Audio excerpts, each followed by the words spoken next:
Hello. It's been a while, hasn't it, with this series? It's gone on a bit of a hiatus, as one would say. But now we're back. Welcome back to another episode of the Versus series, where I compare and contrast two similar pieces of media, or two that I have a similar opinion on, and see which one comes out on top. Today I'm comparing the second and fourth Ice Age movies, The Meltdown and Continental Drift. I've talked a bit about Ice Age on this channel, whether it be on my thoughts of, top 10s, or previous ranking videos. I've discussed Ice Age a lot. However, I've mainly talked about the first film, the fifth film, and the crappy fanfiction about Buck Wild. Also, I've never talked about the third one, which is good because I'm saving that for the ranking of Blue Sky films. Speaking of, when is that coming out? Well, I'm going to save it for maybe August, as I want to have a big video. As I'm I want it to be a big video. I'm very passionate about Blue Sky Studios. However, I've never discussed the second and fourth films. The two that I think aren't good, excluding the fanfic, because that wasn't made by Blue Sky, so it doesn't matter. After rewatching them, I can definitely summarize my opinions on both of these movies, that they are not very good. If you've watched my videos since 2002, since 2022, then you probably know which one is worse. But, for those who haven't, let's start with the story. You know, this thing right here. The second film is about Manny, the main character from the first film. Obviously, that's how sequels work. Feeling sad that there's no other mammoth around and fears he might be the last one. However, the characters realize that the ice is melting and it's going to flood the entire valley unless all the animals get to a boat. So basically, this is Noah's Ark, but for kids, and actually good. Trust me, I've seen things you don't want to know. And that's why I haven't seen the quote-unquote furry Noah's Ark. If you don't know what that is, good. On the way, Manny meets another mammoth named Ellie. However, he quickly discovers that she thinks she's a possum, and she has two possum brothers that adopted her, Crash and Eddie. So Manny, along with Diego and Sid, join the three of them in order to get to the boat in time before the entire valley floods and they drown.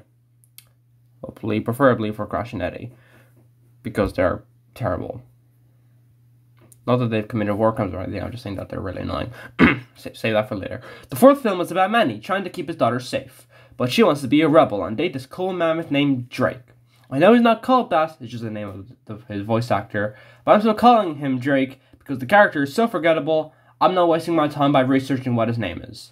Anyways, suddenly, the world goes to shambles, and due to Scrat's antics, the entire world's continents are shifting.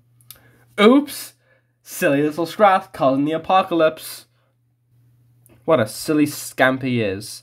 Basically, just being God.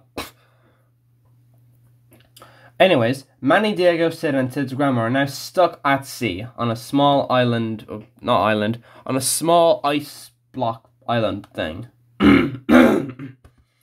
Sorry, this movie's just so confusing, it's literally affecting my speaking voice. But don't worry, they soon get captured by pirates and now have to get back home and escape the pirates before they get to them.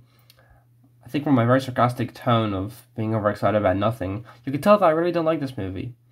I absolutely prefer the second movie's plot, as some of the first movie's serious tone applies to this film, as was the second film in the franchise. This is the sort of Rocky situation, where the second film feels the most like the first. However, I love Rocky, and I love Ice Age 1, but I don't like Ice Age 2. Plus, giving Manny a romance makes sense, as the first film's reveal showed, also spoilers by the way, that Manny's family was killed by humans, and he was shown that there are good humans after bringing the baby back to the dad. It was beautiful, and bringing back some of that serious tone is welcome. The fourth film had no thematic richness or seriousness whatsoever. It's just a fun pirate adventure for the whole family. Well, I'm giving the point to Ice Age 2. Anyways, next up is the characters. A big problem present in most of these movies is that they never take away characters. They just keep adding more, and it gets really annoying. Some of the characters in 4 are likable, like Ethan, the Mohawk, who has a crush on Peaches, and is voiced by Josh Gad. Take him away! He doesn't have a purpose in Ice Age 5! In the second movie, this starts the overload of characters. However, Ellie is very likable and funny, but Crash and Eddie drag it down a few points. Like I said a few moments ago, they're terrible. They're not as bad as they usually are in this film. They're terrible in later films, especially 4 and 5, and 6. Shouldn't even be a 6th. This guy's dead. What was I saying? Yeah. So they have a few good jokes. By few, I mean one. Thankfully, in the fourth one, they aren't as plot relevant as the second film. So that's already a plus, a point. Not really a point. They're just leaning more towards the fourth film in this category. Also, the villains in 2 aren't very good. There are these vultures that constantly threaten to eat the characters, but the only payoff we get with them is a pop culture reference musical number. You know, something that the first film never did because that's a real movie. There's also these silent fish monsters that only appear twice to put the main characters in peril. Okay, I can't hold this any longer. The pirates in 4 suck. I hate them. They're never funny. They're constantly annoying. And they also have an annoying song. But at least it's original. At least they reoccur throughout the film. At least they have a f***ing payoff. For that alone, I prefer the fourth over the second film in that regard. Even though the pirates are terrible characters and I hate them so much. And if you disagree with me, that's perfectly fine. Because opinions are valid. Also, Manny's out of character in this film and I don't know why. Please help! I'm done with this. Here's the point. I'm gonna lose my mind before I finish this damn video. Next up is the animation after that. After the characters, now the animation. Then Christ, I'm done with that. I can actually look at the film instead of having to listen to the characters. Unless you're blind, you can easily tell which movie has better animation just by looking at them.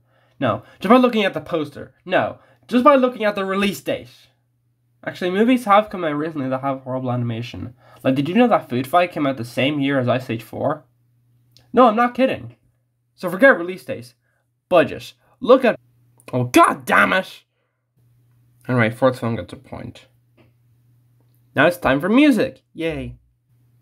The first and third films easily have the best soundtracks of the entire franchise. But we're not talking about good films here, you silly goose. This channel talks about so I'm going to continue this video accordingly. The music in both these movies is actually really good. That's probably because both movies were composed by John Powell, a damn good composer. It's kind of funny how in the same year he composed the soundtrack to the second film, he also composed United 93. No, I'm not kidding. Look, this is John Powell. He composed this. He also composed United 93. Scratch canonically caused 9/11. Have fun with that theory, Alex Jones. Anyways, I prefer the soundtrack between... I prefer the soundtrack to the second film. If I had a choice between the two movies, I mean, I have to have a choice. The Ice Age, 99, 93. As I feel that the soundtrack in Ice Age 2 is more epic than the fourth film. The fourth film has good tracks, but there's a few annoying ones there, and it just straight up steals songs from the second film. For that reason alone, I'm giving this point to Ice Age 2. Don't steal, kids, it's not good for your diet or whatever. Here, that's a fun PSA for you. Finally, there's the comedy. Oh boy, the comedy. Where do I begin? Well, to start, most animated kids' films are comedies. I mean, you have a few exceptions, like The Lion King, Hunchback of Notre Dame, and The Prince of Egypt. But even then, these films have comedic elements that are forced to be included because we can actually have our kids to think. To give Prince of Egypt credit, unlike the other two examples I mentioned, this movie's comic relief are okay, and have a pretty badass song. Plus, there are some animated, quote-unquote, kids movies that are serious, like Watership Down. With that said, Ice Age 2 and 4 aren't very funny.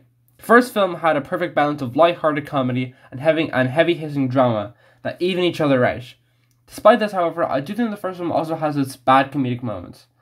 There's a lot more gross-out humor in the first two movies than the others, at least from what I remember. The third film is definitely the funniest.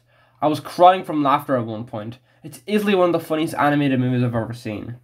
However, with this great achievement, the fourth film had had lots to live up to, and it didn't deliver. This is easily the unfunniest Ice Age film in the entire franchise.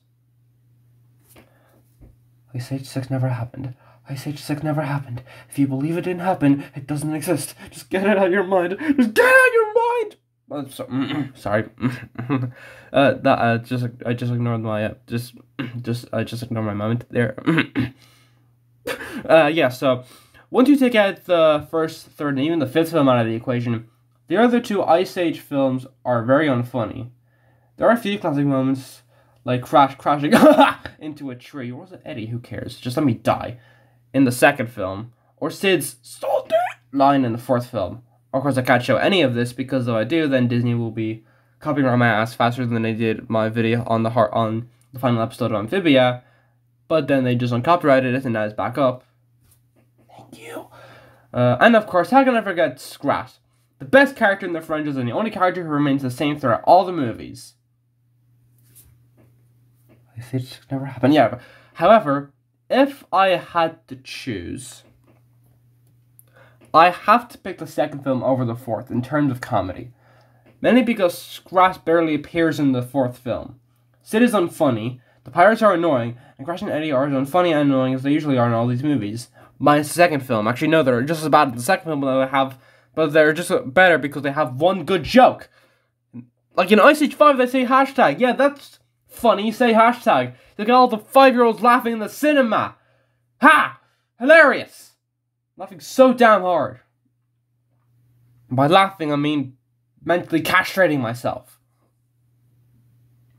So, the final point goes to Ice Age 2, which means that the second film wins. Yay! Nobody saw this coming. In conclusion, I don't like either of these movies, but if I have to watch one of them again, I'll pick the second film, as it's only a decent movie, but still forgettable. Meanwhile, Continental Drift is about as enjoyable as getting my ballsack pierced. Now, this is just in terms of the second and fourth films. I'll rewatch Ice Age 1 and 3 in a heartbeat, as they're the only ones I actually love. Ice Age 5 is also decent, but definitely not forgettable. It's not good, but I won't call it forgettable. Anyways, I hope you enjoyed this episode of the Versus series. Make sure you like and subscribe, and goodbye. God, I feel like I lost my mind in that video, like I'm just screaming my ass off completely. Yeah. God, I can't wait to see how they're going to mess up Ice Age 7. That's going to be a monumental disaster.